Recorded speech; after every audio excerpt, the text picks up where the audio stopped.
Assalamualaikum warahmatullahi wabarakatuh. Hari ini kita membahas materi tentang level dan keahlian daripada manajer.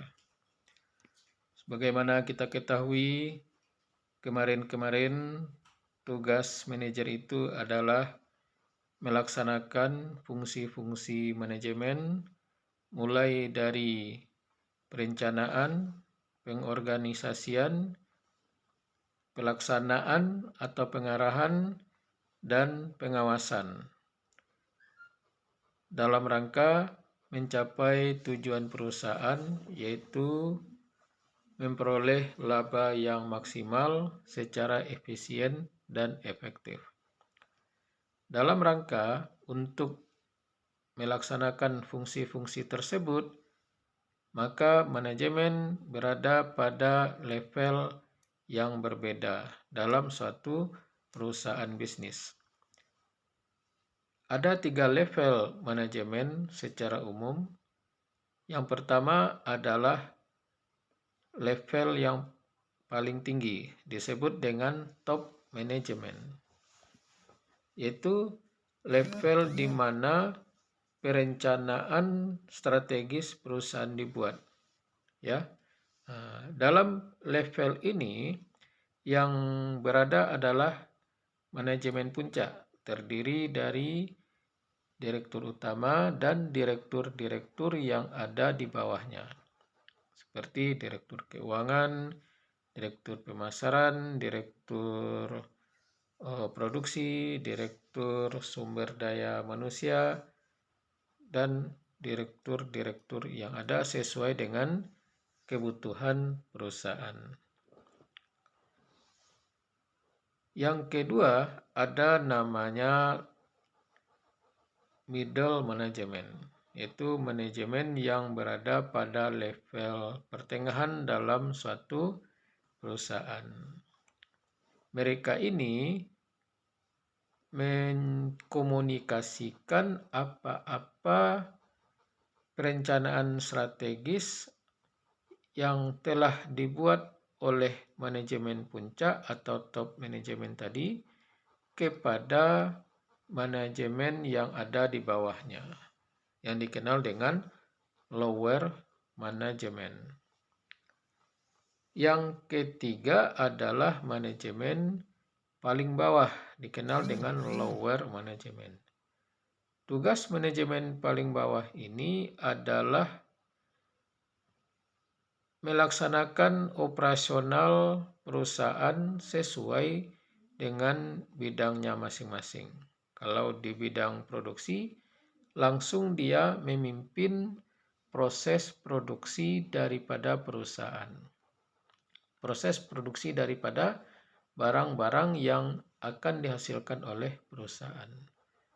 Nah, maka di sini ada lower management. Siapa yang masuk lower management adalah seperti asisten manajer, kemudian para supervisor atau para pengawas yang ada di dalam perusahaan yang langsung berhadapan dengan karyawan level bawah yang melaksanakan proses produksi dalam suatu perusahaan.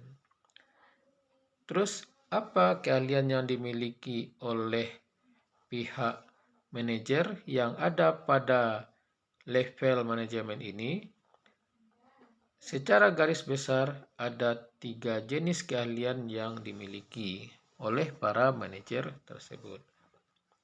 Yang pertama adalah keahlian konseptual atau conceptual skill, yaitu keahlian dalam membuat konsep-konsep dasar daripada perusahaan, perencanaan strategis, target-target daripada apa yang ingin dicapai oleh perusahaan pada masa yang akan datang.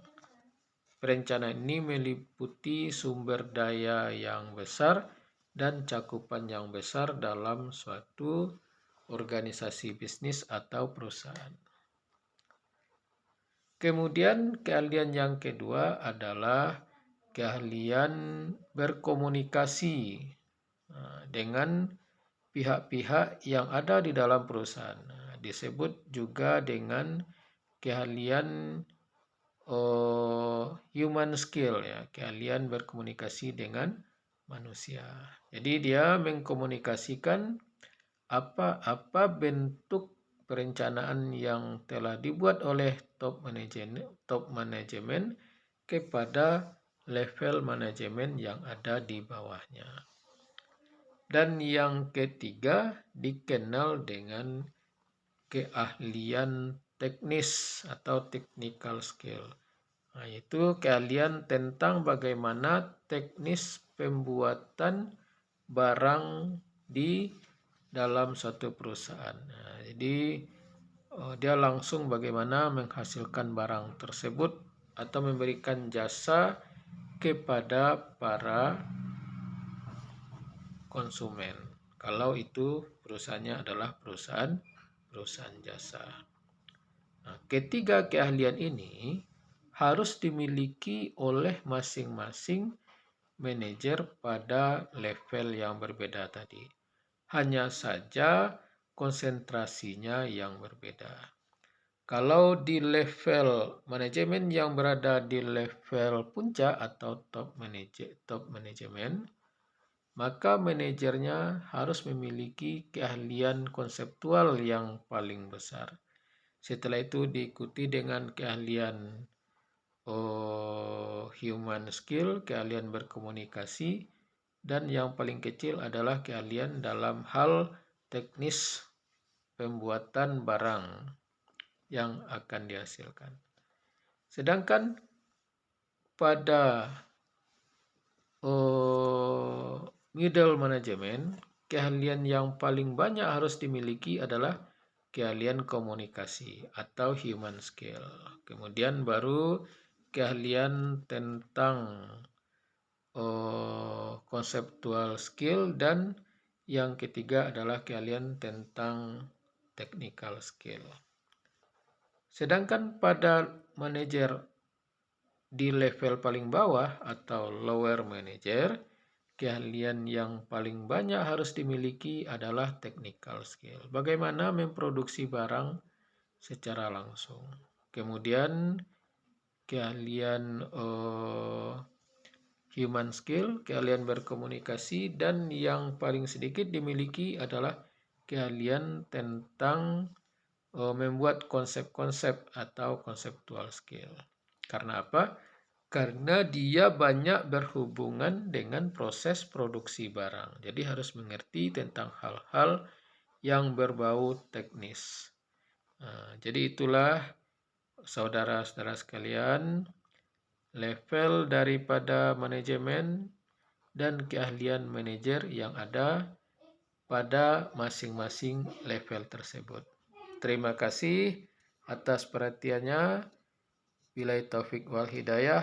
Wassalamualaikum warahmatullahi wabarakatuh.